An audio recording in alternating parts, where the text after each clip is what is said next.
Vamos orar? Amém? Feche os olhos. Senhor nosso Deus, Senhor nosso Pai Todo-Poderoso, queremos te agradecer por estarmos aqui na tua casa, na tua presença, mais um dia.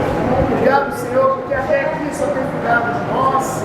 Meu Deus, o Senhor tem nos abençoado por toda sorte de bênçãos espirituais e celestiais. Em nome de Jesus, Pai, quero te agradecer pela vida dos meus irmãos que aqui estão. Eu os abençoo com toda sorte de bênçãos, em nome de Jesus. Da mesma maneira, Pai, nós abençoamos aqueles irmãos que ainda não chegaram, mas que estão a caminho. Meu Deus, que nessa manhã, o Senhor continue nos abençoando, falando conosco, Pai, cooperando conosco, como tem sido todas as manhãs de domingo. Hoje não será diferente, Pai. Que o Teu Espírito Santo venha abrir o nosso coração, venha abrir o nosso entendimento para ouvir e compreender aquilo que o Senhor quer comunicar conosco nessa manhã. Em nome de Jesus, Pai, nós te agradecemos, nós oramos da glória do Teu nome, em nome de Jesus. Amém. Pode se sentar? Então, dentro daquela visão da gente dar oportunidades, receber um azeite novo da parte de Deus, vindo de outras fontes, Então hoje eu convidei a Sofia, vem cá, Sofia. Então a Sofia vai ministrar os nossos corações hoje. Bom dia, a paz do Senhor Jesus, amém? Gente, eu coloquei no nosso grupo um PDF para vocês acompanharem, tá? Se quem puder abrir, está no grupo da EBD, tá? Então, hoje a minha incumbência com vocês é falar um pouco sobre sexualidade à luz da Bíblia. Então, para quem não sabe, eu sou líder do Ministério Nos Braços do Pai, Enaibad, e esse ministério, nós trabalhamos com a prevenção e o combate ao abuso sexual. Então, para que nós possamos ajudar as pessoas, tanto aquelas que já passaram por isso, quanto a prevenção para que não passem, nós precisamos sempre estudar muito sobre a sexualidade e principalmente entender por que nós, seres humanos, cometemos hoje, tantos pecados sexuais, Então nós precisamos entender qual que é a origem disso, o porquê de as pessoas se perderem tanto através da sexualidade. Não sei se vocês já pararam para pensar, toda vez que você imagina aí, porque a gente tem uma mania de medir os pecados das pessoas, sim ou não? Mesmo a gente sabendo que não existe pecadinho nem pecadão, a gente sempre vai entender, porque isso é até cultural, de achar que os pecados sexuais são mais graves, não é verdade? E aí toda vez que você se lembra de uma pessoa que você acha que é muito pecadora, que é uma pessoa muito... Aí a gente sempre usa essas palavras, promíscua, não é? E sempre a gente liga essa pessoa a pecados sexuais. Então por que sempre quando a gente pensa em pecado, a gente imediatamente liga isso à questão sexual? Por que isso acontece, Então eu quero fazer algumas reflexões com você sobre isso, tá? Quem abriu o PDF aí, pode acompanhar comigo. Vocês conseguiram achar aí, irmãos? Tá no grupo aí. Então a nossa proposta hoje é falar sobre a sexualidade à luz da Bíblia, Aí eu escrevi aí para vocês uma introdução que eu vou ler, Quem puder acompanhar aí, tudo bem. Quem não puder, pode me ouvir, tá? A sexualidade é um dom de Deus. O problema não está no sexo, mas no pecado que distorce o projeto original. A Bíblia é clara ao revelar que o sexo foi criado antes da queda e tinha um propósito santo. Em nosso tempo, as conversas sobre sexualidades são intensas mas poucas pessoas falam sobre pureza e santidade. Então, gente, primeiro, antes de a gente entrar no texto bíblico, alguns conceitos são importantes. Muita gente acha que sexo e sexualidade é a mesma coisa, mas não é, tá? Tanto sexo quanto sexualidade são palavras que vieram do latim. Sexo está ligado a essa diferenciação de gênero, que hoje, modernamente, a gente chama de gênero. Então, antigamente, quando você ia preencher uma ficha, colocava lá sexo, aí a gente falava masculino, feminino, não é assim? Hoje eles mudaram o nome para gênero, e depois vocês vão entender que isso tem uma intenção. Então, sexo dentro do projeto de Deus para nós, é quando ele fez o homem e a mulher. Sexo feminino e sexo masculino. E isso é conforme a Bíblia. E o que a gente chama de sexualidade? A sexualidade, ela está ligada a uma coisa muito mais ampla do que o sexo. Sexualidade está ligada a um conjunto que está dentro de nós, enquanto seres humanos, que inclui a afetividade, os nossos relacionamentos, o modo como nós nos relacionamos com as pessoas. Então, essa sexualidade, ela é afetada por fatores emocionais, espirituais, culturais, sociais. Então, o que eu quero que vocês entendam, que fique bem claro, sexualidade é amplo, não se reduz a sexo. O modo como a gente se veste tem a ver com sexualidade, como nós escolhemos nossas vestimentas, o modo como nós conversamos com as pessoas, o tipo de aproximação, como abraço, pegar na mão, beijar, rir, todo o contato que eu tenho com as pessoas, e não estou falando de relacionamento homem e mulher, não. Todos os contatos que nós temos têm a ver com a nossa sexualidade. Então, algumas palavras talvez que eu possa usar hoje possam te confrontar, ou você pode achar estranho, mas não tem como falar de sexualidade sem usar essas palavras, tá?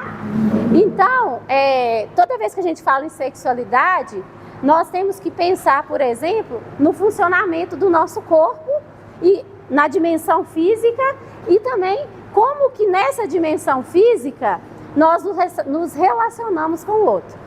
Então, na criação, vamos pensar lá em Gênesis, né? Quando o Senhor nos criou. Quem pode ler aí para mim? Gênesis 2, versículos 24 e 25.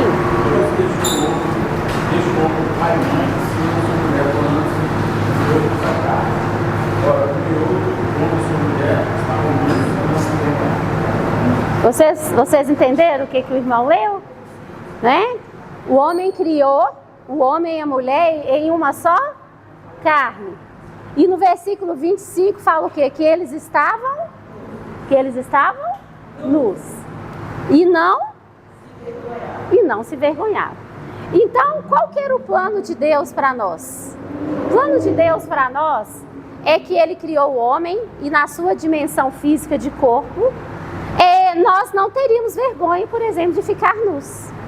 Então, se a gente for pensar no mundo, no plano criacional de Deus, homem e mulher iriam se relacionar com a inocência e a pureza para a qual nós fomos criados, para as quais nós fomos criados, e não teríamos tudo isso que a gente vê hoje, né? Então, o plano de Deus é que nós realmente fôssemos seres sexuais. Nós somos, o sexo, a sexualidade, ela faz parte de nós, e isso não foi o homem, foi Deus, isso é um plano de Deus. Essa criação, né? Sim.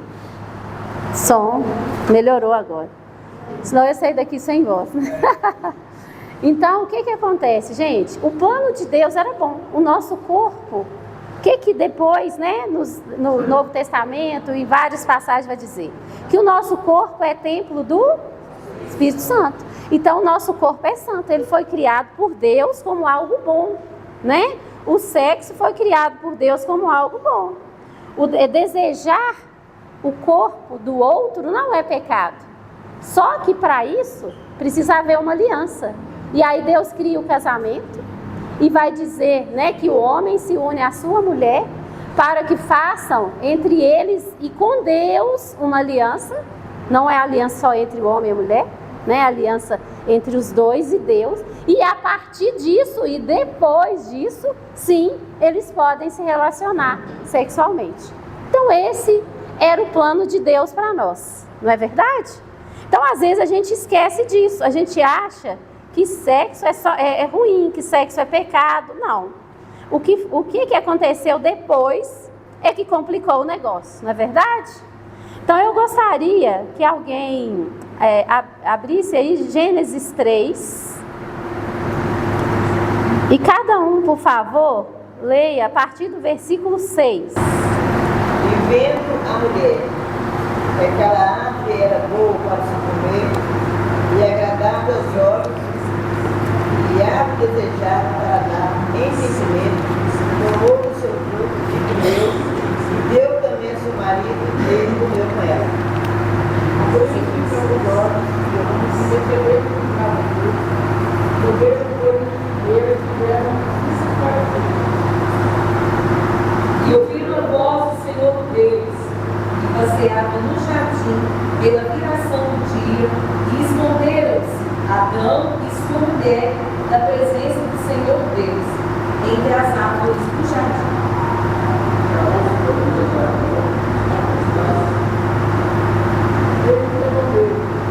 Ouvindo a voz do jardim, porque estava muito de medo, E Deus disse: quem te mostrou que estavas nu? Comeste da árvore de que te ordenei que não comesses? Pronto, até aí. Quem chegou? Então, gente, o que essa passagem nos fala? Né? Até aí estava tudo bem, mas o que aconteceu no Jardim do Éden? O Senhor deu uma ordem, né? Vocês podem usufruir de tudo que está aqui, só não podem comer de um fruto. E aí, o que eles fizeram? Eles comeram o fruto. Então, a gente vê aí algumas coisas importantes. O que Adão e Eva fizeram? Eles desobedeceram o Senhor, né? Então, a desobediência. Uma outra coisa, eles deram credibilidade a uma outra voz que não era do Senhor. Era a voz de quem? De Satanás, que veio como uma cobra para enganar, não é isso? E eles também fizeram uma outra coisa, que é a vontade deles prevaleceu em relação à vontade do Senhor. Então, assim se instaurou o pecado na terra. E isso é tão forte que, se você for pensar hoje, toda vez que a gente peca, a gente faz essas três coisas. A gente desobedece ao Senhor, nós damos credibilidade a outras vozes que não é a voz do Senhor, e nós deixamos prevalecer a nossa vontade em detrimento, né, ao invés daquilo que o Senhor quer para nós. Não é isso que fazemos quando pecamos? E aí uma coisa que eu gostaria que vocês se atentassem é o versículo 7. Eu vou até ler novamente. Fala assim, olha: então os olhos de ambos foram abertos e perceberam que estavam nus. Gente, eles estavam nus o tempo inteiro, não era? Nus o tempo inteiro. Por que só nesse momento eles perceberam que estavam nus?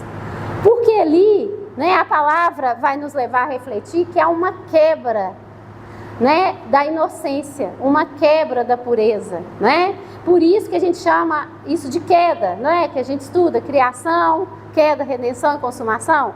Então, o que é a queda? A queda é quando o homem cai, né? Quando o homem se deixa levar pelo pecado. E aí, o que isso tem a ver com sexualidade? Tudo. Por que a primeira coisa que Adão fez e Eva foi tampar a nudez? E olha que interessante, se você parar para pensar. E o que eles tamparam? Eles tamparam foi o rosto, o pé, a mão? Onde que eles tamparam? As partes íntimas, né? Porque se eles eram ingênuos, imagina, se eles estavam puros, andando, né, nus no jardim, e aí imediatamente eles quiseram tampar as partes íntimas. Por quê? Ali, né, se instaurou o pecado sexual. A partir do momento, né, que o homem desobedeceu a Deus pela primeira vez, o pecado sexual entrou no mundo.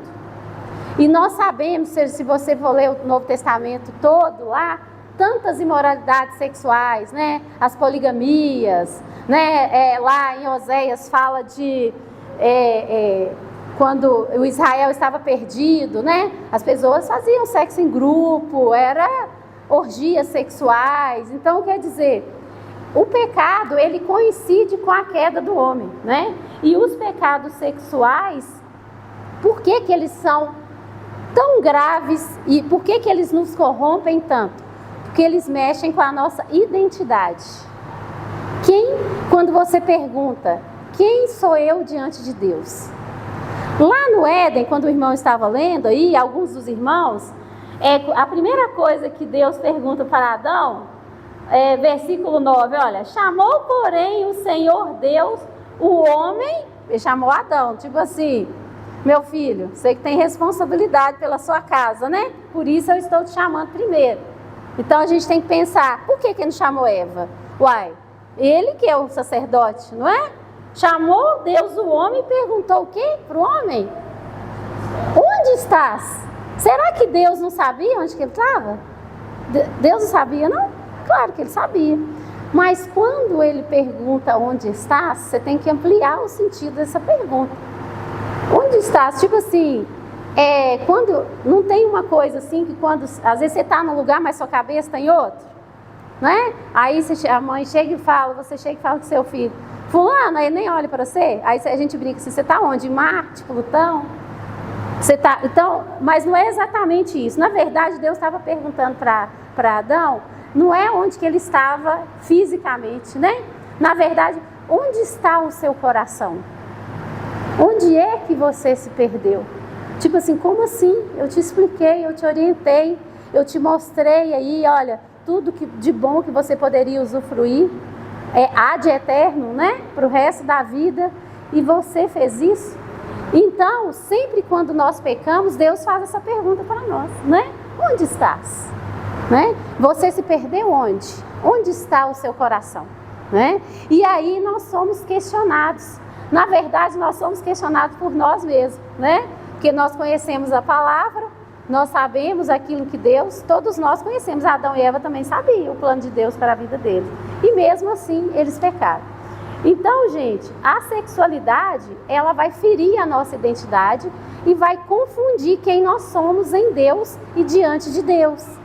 Então, eu acredito que muitos de vocês, né, ficam se perguntando, gente, por que que hoje a gente não tem uma sensação que a homossexualidade está aumentando?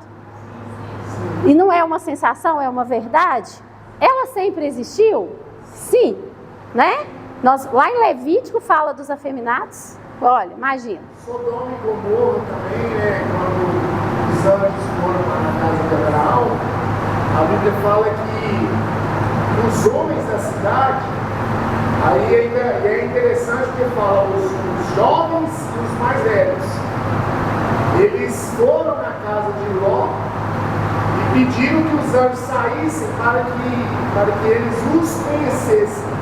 Esse nos conhecessem aí era relacionamento sexual. Exatamente. Então ali é um exemplo também disso.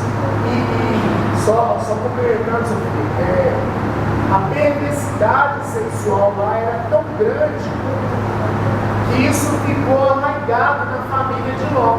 Tanto que quando Deus destruiu Sodoma e Gomorra, o que as filhas de Ló fizeram? Embriagaram o pai e mantiveram relacionamento com o pai. E aí, duas filhas, uma teve um filho do pai chamado Amon, de onde surgiram os Amonitas. E a outra teve um outro filho do pai e chamou Moab, de onde surgiram os Moabitas. Sim. Então esses dois povos, que a gente vai ver no desenrolar disso na Bíblia, né, surgiram de um relacionamento incestuoso do pai. Sim. Então a Bíblia vai nos trazer que realmente o pecado sexual entrou de maneira avassaladora, né? E isso tem a ver com a identidade, né? Então, quando uma pessoa hoje, quando eu estava falando da homossexualidade, Muita gente fala assim, fulano gosta de ser gay. Isso é um erro completo, tá, gente? Não é bem assim. A homossexualidade, ela é um pecado sexual, né? Mas a gente não pode tratar assim. Por quê? Vocês todos devem conhecer crianças, meninos de 5 anos afeminados. Não é verdade? Como que você explica uma criança de 3 anos afeminada? Então, ela não teve vivência ainda, ela não se relacionou ainda, ela não tem convivência social para dizer ele foi contaminado pelo mundo, porque existe uma coisa que é a orientação, a atração e prática, são coisas diferentes. Então, o que acontece? O inimigo, ele entra mesmo de sola na identidade da pessoa, para ela começar a duvidar de quem ela é. Então, a questão da dúvida, lá desde Adão, se eles estavam na dúvida, Adão e Eva, se ia comer o fruto ou não, essa dúvida, ela permanece. Então, é colocada na cabeça das crianças e adolescentes, você pode nascer menina, mas você pode eu sou menina, mas eu não me aceito como menina, eu me vejo como menino. O que é isso? Distorção de identidade. E aí, o mundo vai oferecer esse prato. Hoje, a gente tem uma sigla aí que só vai aumentando. Ela é LG, depois é LGBT, e hoje é LGBTQIAPN, depois vem o mais, que é para dizer assim, olha, você...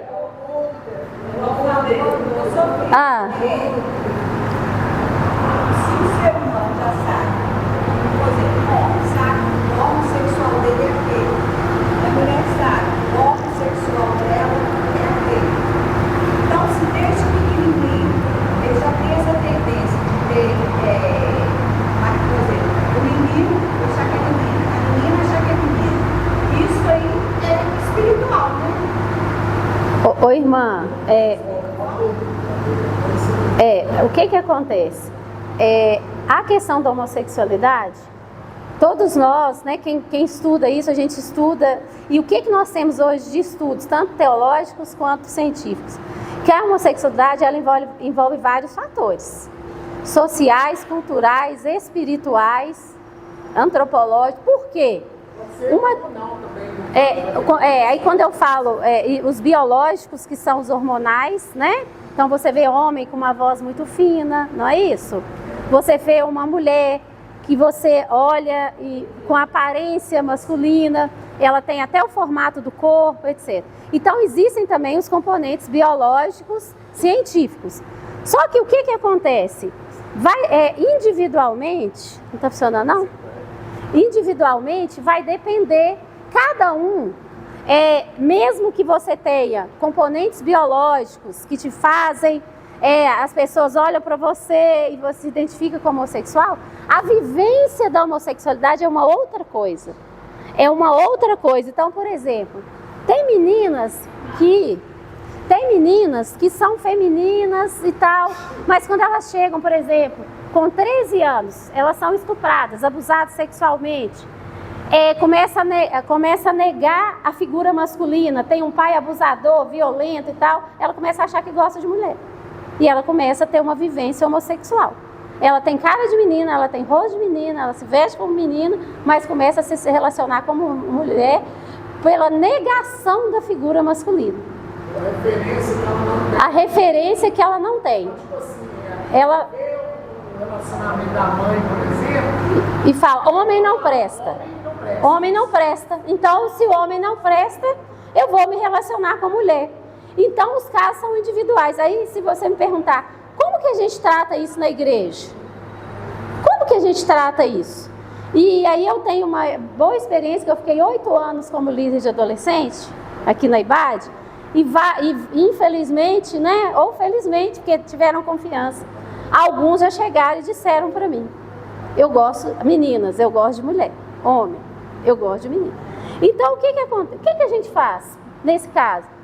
Você não vai focar na questão da orientação sexual. Você vai apresentar Cristo para essa pessoa. Quem converte, quem muda, quem restaura, quem cura é o Espírito Santo. Amém? Então nós temos que, enquanto cristãos, nós não podemos entrar para esse lugar de julgamento. Não podemos entrar. Isso é muito delicado, eu sei.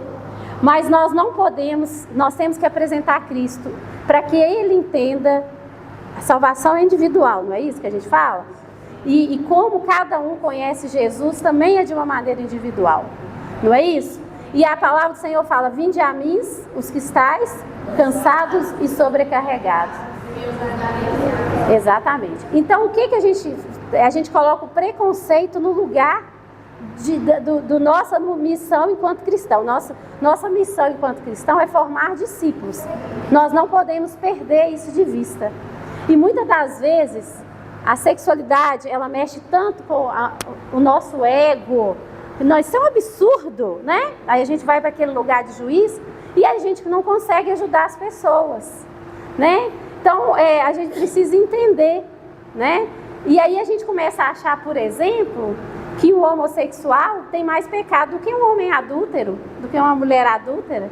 A gente começa a achar que o homossexual é menos pecaminoso, é mais pecaminoso do que uma pessoa viciada em pornografia. É menos, e para Deus, isso está tudo no mesmo pacote. O irmão ali. A questão da pregação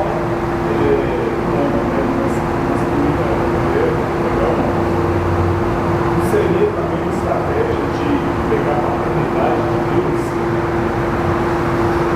Com certeza, porque todas as vezes que a gente cuida, né, dá aconselhamento para as pessoas com orientação sexual, homossexual, nós vamos sempre para esse lugar de paternidade. São pessoas que se sentem órfãs. A maioria delas tem problemas familiares graves, não tem identificação de pai nem de mãe, né? E essa figura Então, uma das coisas é colocar a paternidade de Deus no lugar daquele vazio, né? Porque onde que o inimigo ele entra? No vazio, né? Ele entra nas feridas da alma, né?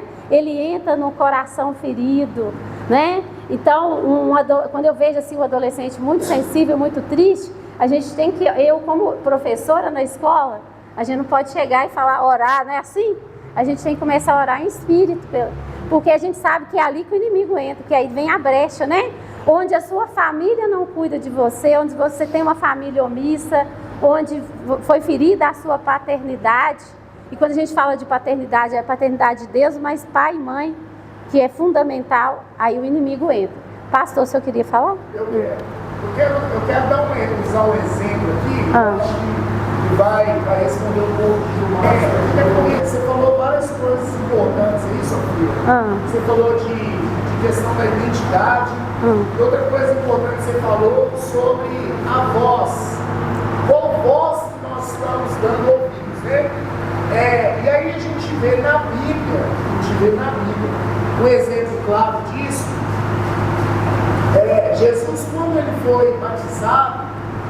Jesus foi batizado, né? Estavam ali as três pessoas da Trindade. Estava o Filho sendo batizado. Quando ele saiu das águas, pousou o Espírito em forma de pomba e ouviu-se uma voz do céu, que era quem? O Pai, Deus Pai, dizendo: este é o meu Filho amado, em quem tenho prazer, ou em quem me compraz. Deus estava afirmando, era uma afirmação de Deus, o Pai reconhecendo o Filho. E aí, depois do batismo, Jesus foi levado para onde? Foi levado para o deserto. Deu o Espírito Santo de Deus. E lá no deserto, quando o diabo foi tentar Jesus, o que ele disse? Se és filho de Deus. Quer dizer, negando a afirmação que Deus tinha acabado de afirmar, de falar. Deus falou: este é o meu filho amado. O diabo veio e falou: se Wes, colocando a dúvida. E aí eu quero entrar num exemplo. Tem um amigo do meu filho, um adolescente de 16 anos. O menino é uma bênção, pregador da palavra. E o testemunho dele é exatamente sobre essa questão. E o testemunho dele é: quando você não sabe quem você é em Deus, quando você não sabe a sua identidade em Deus, como filho, e aí a questão da paternidade de Deus, qualquer coisa que te disserem, você vai ouvir outras vozes e você vai começar a acreditar. E aí ele dá um exemplo dele mesmo, que ele falou que houve uma época na vida dele, ele de criança para adolescente, que os coleguinhas falavam: você é bichinha, você é um gayzinho. E aí ele não sabia da identidade dele em Deus, e aí ele começou a acreditar nisso, e começou a sentir atração por homem. Ele não chegou a se relacionar, mas sentiu essa atração. E o testemunho dele fala isso. E aí, quando ele encontrou Jesus, Jesus veio, entrou em cena. Exatamente. E mudou a realidade dele. E aí, nesse processo, né, de conversão verdadeira, né, é preciso que nós, enquanto igreja, tenhamos esse olhar. Esse olhar não de julgamento, né, mas esse olhar de compaixão e de realmente acolhimento, né? Então, gente, eu gostaria que vocês abrissem 1 Coríntios 6, nós vamos ler a partir do versículo 12 até o 18. 12. Você diz: para mim tudo é permitido. Você diz: para mim tudo é permitido? Por até ser, mas nem tudo é protetor.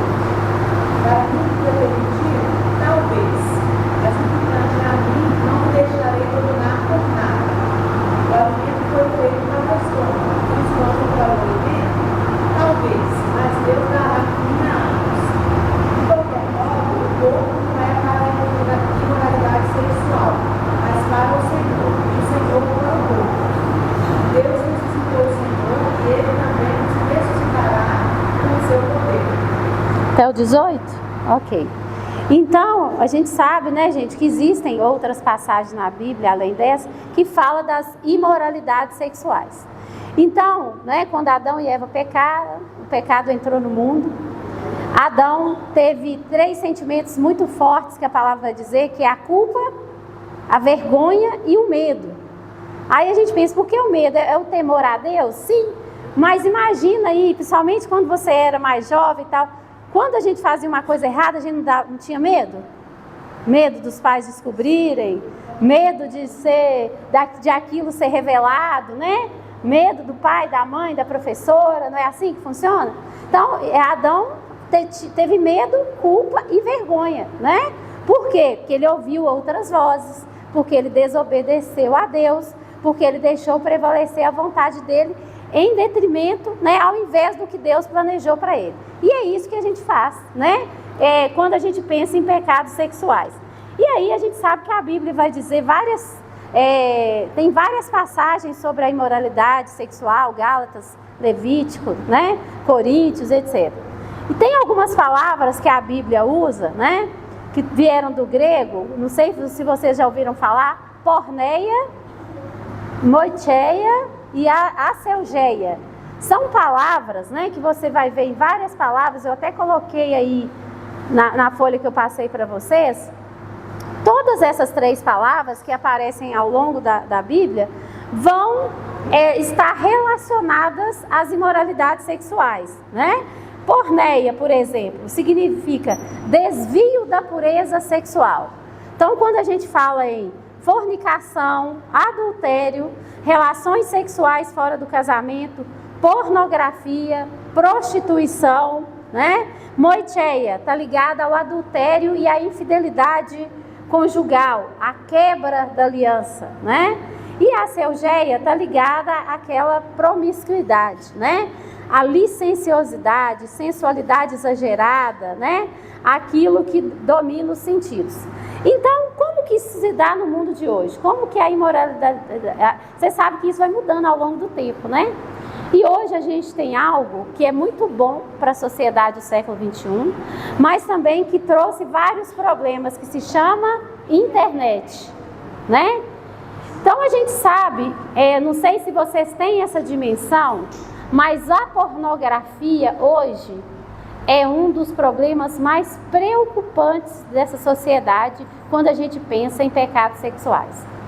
Hoje nós temos estatísticas atuais que a maioria das crianças, não é adolescente não, a maioria das crianças já acessaram pornografia a partir dos 4, 5 anos de idade.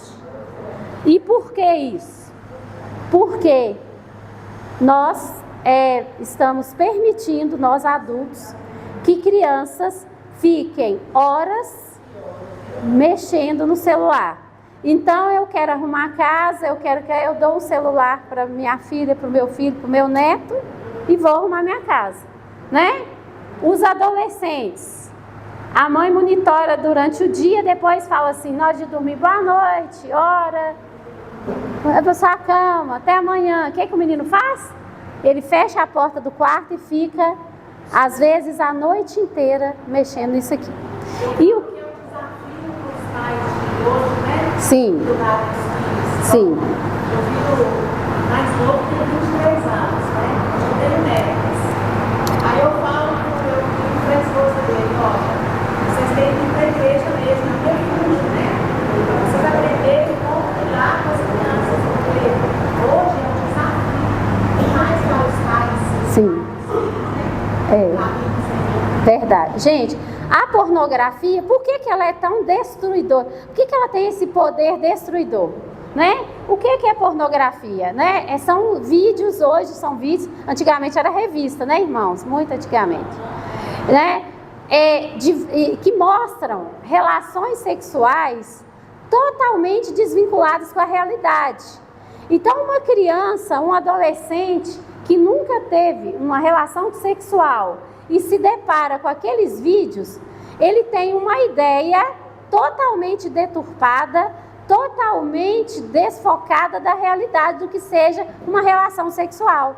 Então, a partir daquele momento que ele entra em contato com esses vídeos, primeiro, o nosso corpo físico, ele se manifesta. Amém? Criança pode sentir prazer sexual? Sim. Tá? O nosso corpo, desde que nós somos criados, nosso corpo é preparado para sentir prazer sexual. Então, irmãos, eu estou olhando aqui para ver, né? Se eu posso falar? Posso. Então, nós temos casos de crianças de 3 anos em creches, quem trabalha com educação infantil, se masturbando, tá? Na hora do soninho, tá? 3, 4 anos. Aí a gente sabe, a gente que trabalha, né? Quem chegou depois, eu falei que eu sou líder do Ministério da IBAD, que se chama Nos Braços do Pai, que a gente trabalha com prevenção e combate ao abuso sexual. Então, se uma criança está com essa atitude, ela já foi abusada de alguma maneira. Ou realmente fisicamente, ou ela está acessando pornografia, ou ela está presenciando a relação dos pais. E isso acontece de uma maneira assim, muito maior do que vocês imaginam. Oi. Qual é a diferença de assédio sexual para abuso sexual? O abuso sexual, o assédio está dentro, né? O abuso sexual, ele se manifesta de diferentes maneiras. Então, quando a gente fala o assédio e a importunação sexual, é algo que você ainda não encostou a mão, tá? A pessoa manda mensagens relacionadas a sexo, a pessoa fala, o próprio ato de uma mulher passar na rua e um homem mexer, tá? Tem o assédio, por exemplo, que é muito identificado nas relações profissionais de trabalho, um colega de trabalho mexendo, assediando, falando sobre o corpo do outro, né? Isso não acontece só com mulher. A gente acha assim que só o homem que é abusador e a mulher não. Isso pode acontecer da mulher com o homem também.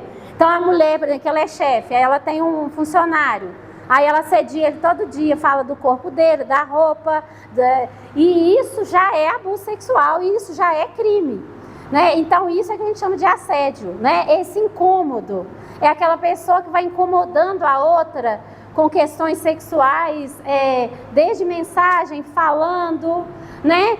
O olhar, o assédio. Importunação não envolve o toque. Não envolve o toque. Abuso já é quando toque. Não, o abuso sexual inclui abuso sexual de toque e abuso sexual que não é de toque.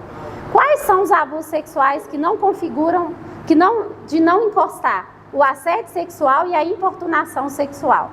São tipos. São tipos. A importunação e o assédio são tipos de abuso. Exato, isso, tá? Então, a importunação é praticamente igual ao assédio. Só que o assédio, ele é mais prolongado, né? E quando a lei vai discutir isso, o assédio, ele é criminalizado, né? Porque a importunação, às vezes a pessoa passa um dia só e fala uma coisa com você, até você comprovar isso, né? Agora o assédio é quando aquilo vai se tornando... Por quê? Gente, tem pessoas que não se relacionam sexualmente, não conseguem encontrar um parceiro, porque a pessoa foi tão assediada, que ela acha que... Primeira coisa, né? Por toda pessoa que sofre abuso sexual, seja esse que não tem toque ou que tem toque, ela sente como se ela estivesse pecando. Né? Já que vocês perguntaram, eu vou antecipar isso aqui. Lembra do medo, da vergonha e da culpa de Adão? Só que tinha que ter isso mesmo, não tinha? Que ele pecou. Então, quando a pessoa também acessa a pornografia, ela tem que sentir isso mesmo, que ela pecou. Só que a distorção desse mundo é tão grande que o abuso sexual leva as pessoas que são vítimas a sentirem medo, vergonha e culpa como se tivessem sido abusadas, né? Então isso é algo assim desastroso, né? Quando uma pessoa sofre um abuso sexual, seja ele físico ou não, a pessoa ela acha que ela está pecando, ela se sente suja, ela se acha... Por isso que muitos dos abusos eles permanecem durante anos. Porque a pessoa não vai contar para ninguém. Não vai contar para ninguém porque ela tem vergonha. Não vai contar para ninguém porque ela acha que de alguma maneira ela permitiu. Ela não vai contar para ninguém porque ela sente culpa, né? E aí, culturalmente, a sociedade também diz isso para ela. Quando você fala, mas por que você ficou perto dele? Por que você estava de short andando dentro de casa? Por que... Então a sociedade também, ela acusa, né? Ela, ao invés de acolher, ela acusa, né? Inverte os papéis. Então o abusador, ele acaba ficando numa zona de conforto, porque ele vai perpetuando a sua prática diante do silêncio da vítima, né? Aquilo vai acontecendo, e nós sabemos aí que as famílias, que tem famílias aí, que é o que a gente está recebendo agora, né, enquanto ministério, a maioria dos que vêm relatar para nós e pedir ajuda, tudo dentro da família. Todos os casos, depois da Conferência Maio Laranja até agora, que apareceram para nós, todos dentro da família, não tinha nenhum fora. Você queria perguntar?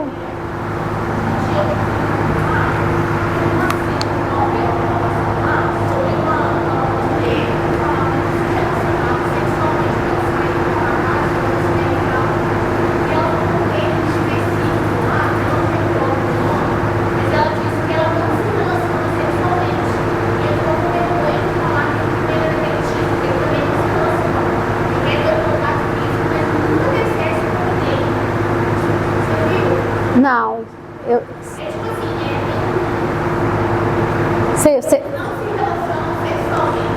fisicamente.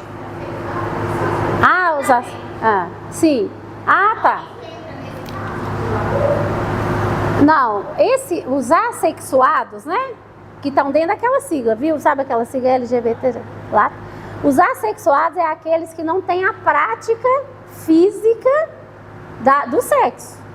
Mas a gente sabe que não existe ninguém assexuado, né? Isso é um termo totalmente deturpado. Porque, na verdade, mesmo que você não tenha a prática do sexo físico, você pensa em sexo, todo mundo pensa, não adianta falar que não pensa. Você se relaciona com as pessoas. Lembra que sexualidade, que eu falei no início, é uma dimensão muito mais ampla do que a gente imagina? Então, aqueles lá, eu lembrei, que algumas pessoas vieram me perguntar, que se afirmavam na novela como assexuados, na verdade eles falam isso porque eles não praticam sexo fisicamente. Mas, né, isso não quer dizer que a pessoa é assexuada, porque a raça humana, ela é, né, o sexo faz parte da raça humana, tá? É isso que você queria saber? Uma pergunta. Que dizem que uma pessoa abusada, ela acaba atraindo abusadores. Isso é verdade? É verdade. Tem. Gente, como eu disse para vocês, as questões sexuais, todas elas têm a dimensão espiritual, amém? Nós, como cristãos, nós temos que crer, né, que o que acontece? Tem casos que a gente acompanha, e um bem próximo de mim, né, que é uma menina que eu cuidei, depois se tornou minha filha, e isso eu comprovei, como diz o outro, pragmaticamente, no dia a dia, o que a gente já sabia na teoria. Quando uma pessoa é abusada, principalmente criança e tal, parece que está escrito na testa dela, que o inimigo é tão sujo que é como se ele marcasse essa pessoa, né? Quando a gente fala que a gente tem identidade em Cristo, a gente tem as marcas, né? Tem até uma música que fala assim, coloque suas marcas em mim, né? Que a gente, quando nós somos cristãos, templos do Espírito Santo, e somos verdadeiramente seguindo a palavra, a gente quer que as pessoas olhem para nós e vejam Cristo através de nós. Eu penso assim, no meu trabalho, eu tenho que ser uma referência de Cristo, né? Então, quando alguém me fala, Sofia, você ora pelo lanche? Eu fico muito feliz. Quer dizer que eles acham ali que eu represento Cristo naquele lugar, mesmo com todas as minhas falhas, não é assim? E aí, o que o inimigo faz? Ele quer colocar as marcas dele nessas pessoas.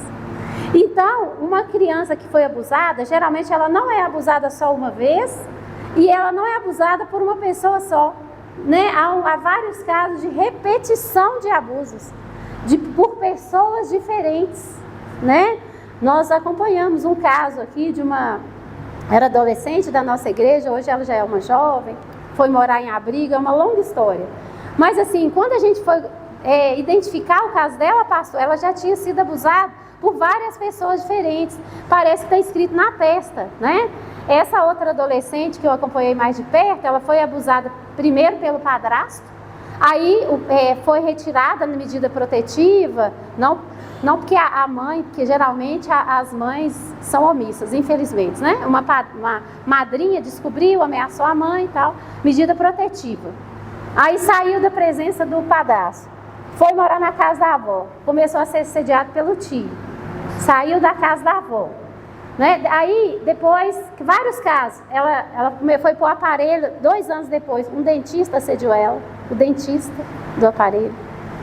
Ela esperando o ônibus na escola, um abusador, né, um cara importunou ela sexualmente, vários casos, como se tivesse escrito na testa.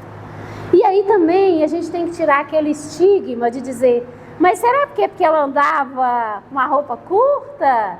Mas será que é porque ela tinha 13 anos, mas tinha corpo de 18? Não é assim que as pessoas falam? Não, ela é uma menina que hoje já tem 24 anos, ela ainda veste 34. Então, não é isso que atraía, né? Então, isso é um mito de achar que, muito pelo contrário, tá?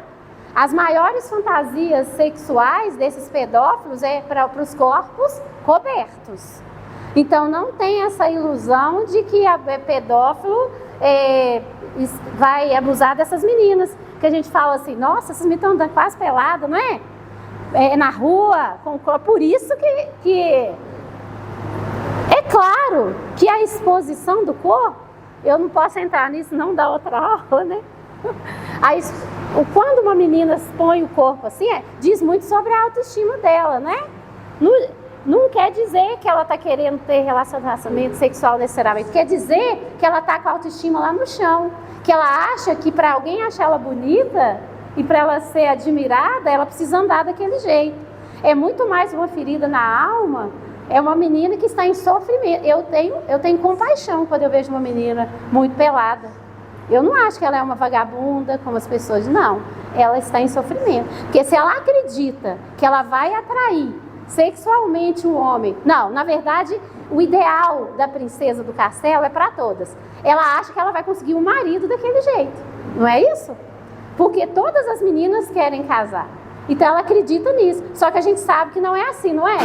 Na nossa sociedade patriarcal, quando um homem vai escolher uma esposa, ele vai querer uma esposa que se veste daquele jeito, gente? Na nossa sociedade?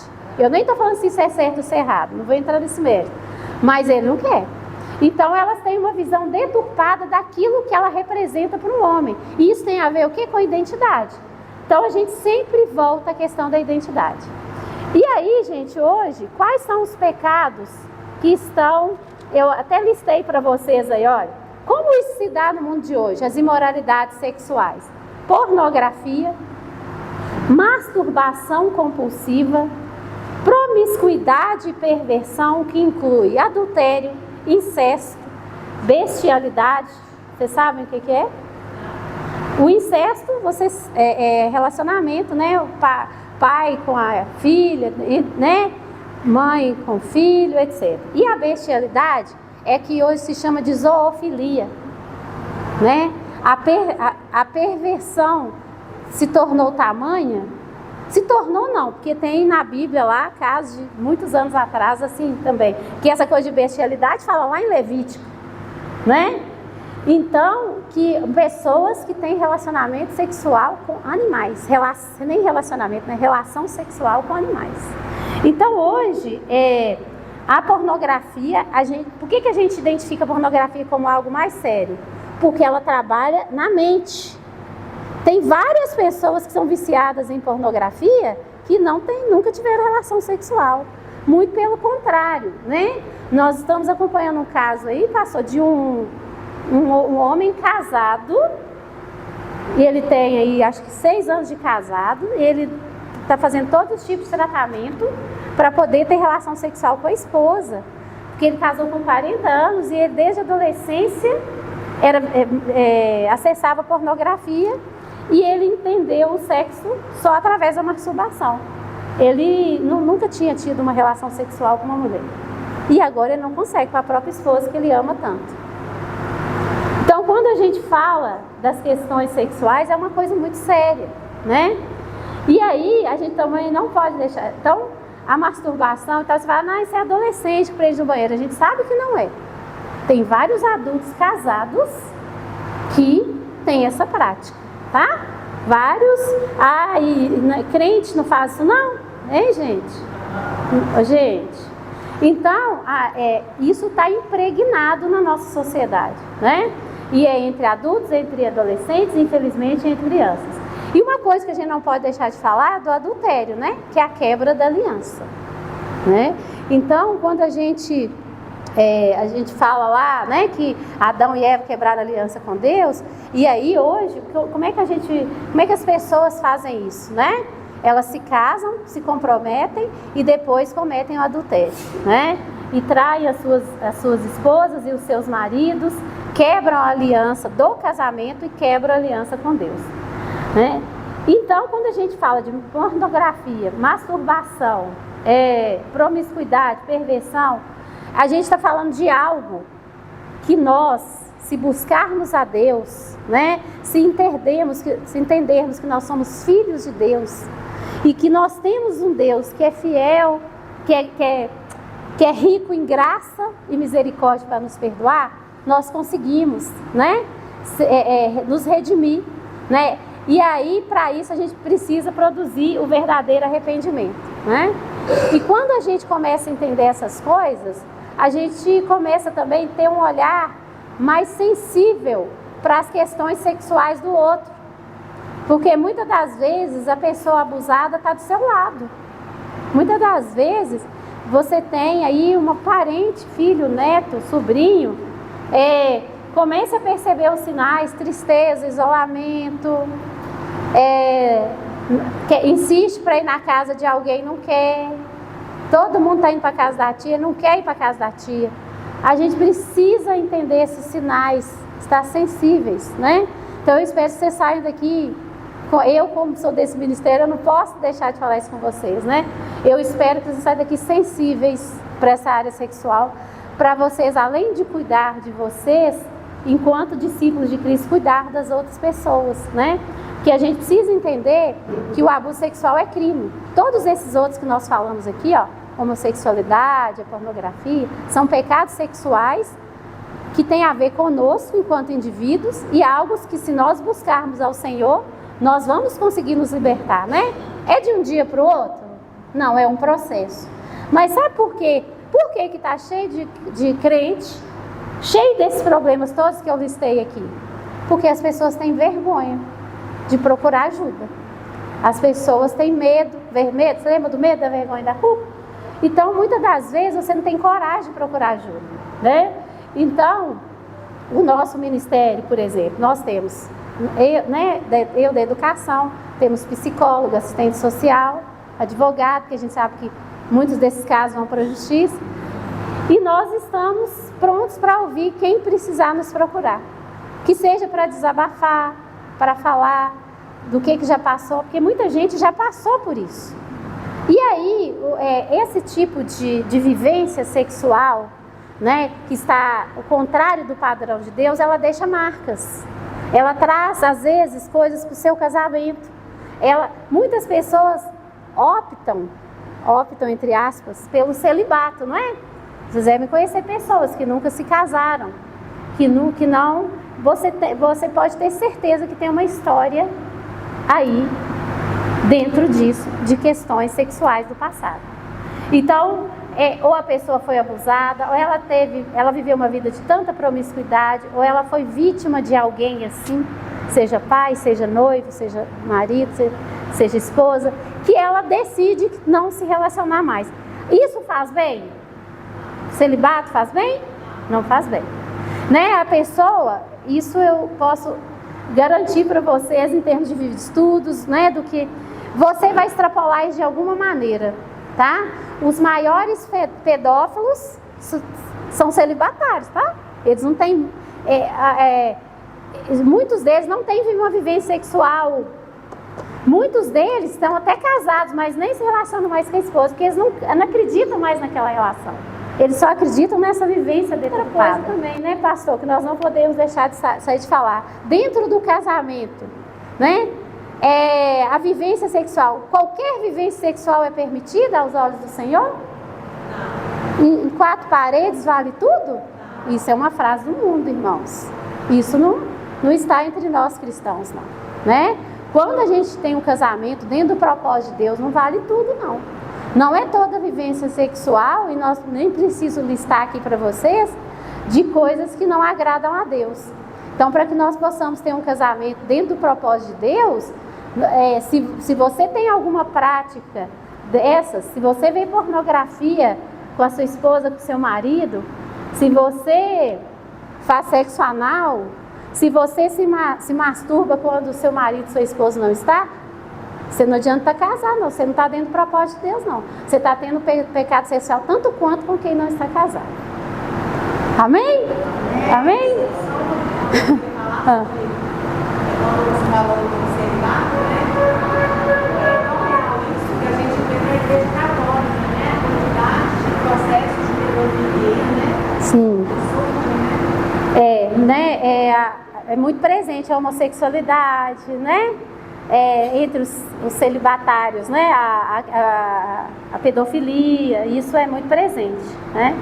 Então, tem uma coisa que o pastor Elias, né, que trabalha com isso, fala, não existe pastor pedófilo, padre pedófilo, professor pedófilo, não. Existe o pedófilo, que é pastor, o pedófilo que é padre, o pedófilo que é professor, a pessoa, aquilo é um mal, né, gente? Lembra, pecado sexual se instaurou no mundo, tem algo tão impregnado que a pessoa, ela é aquilo. Aí, ela é pedófila, aí ela depois vai se formar, vai ser um professor, vai ser pastor. Mas aquela raiz dela, ela continua independente de onde ela está e do que ela faz. Amém? Então é isso, pastor. Terminei no horário? Muito obrigada, viu, gente, pela atenção de vocês. Amém. Amém, irmãos? Glória a Deus. Bênção, né? Obrigado, Sofia. Você dispor, né? Foi assim meio que de última hora. Eu fiz questão dela vir aqui hoje tratar desse assunto, porque nós estávamos trabalhando no livro de Gênesis, né? Então, antes de passarmos para o próximo livro, né? Domingo que vem a gente começa o estudo sobre Êxodo. Então, a base bíblica para essa ministração era Gênesis capítulo 3, até coloquei no flyer, né? Mas por isso eu fiz questão de que ela viesse hoje, né? Virar outras vezes, né? Pegando um livrozinho ali, separar um livrozinho aí, né? A gente tem tanta coisa para estudar, né? Só no Antigo Testamento, que nós estamos estudando essa linha de estudo agora, o Antigo Testamento tem 39 livros, né? Então o pastor Bruno levou 2 semanas para ministrar Gênesis e poderia ficar aí 5 semanas facilmente ou mais, né? A gente está trazendo um estudo consolidado, né, dos livros. No domingo que vem a gente começa Êxodo, amém? Então procure não faltar, né? Porque são aprendizados tão bons como o de hoje, que coisas que a gente não ouve nos cultos, né? Você está aqui aprendendo de graça, amém? Vamos orar então pelo lanche? Oi. Sim, todas as aulas estão sendo postadas no nosso canal no YouTube, Escola de Discípulos. Se você ainda não está inscrito lá, vá lá, se inscreva, tá bom? E comente, quiser mandar pergunta, mande pergunta lá. Todas as nossas aulas estão sendo postadas no nosso canal no YouTube, amém? Então fique de pé, nós vamos orar pelo lanche.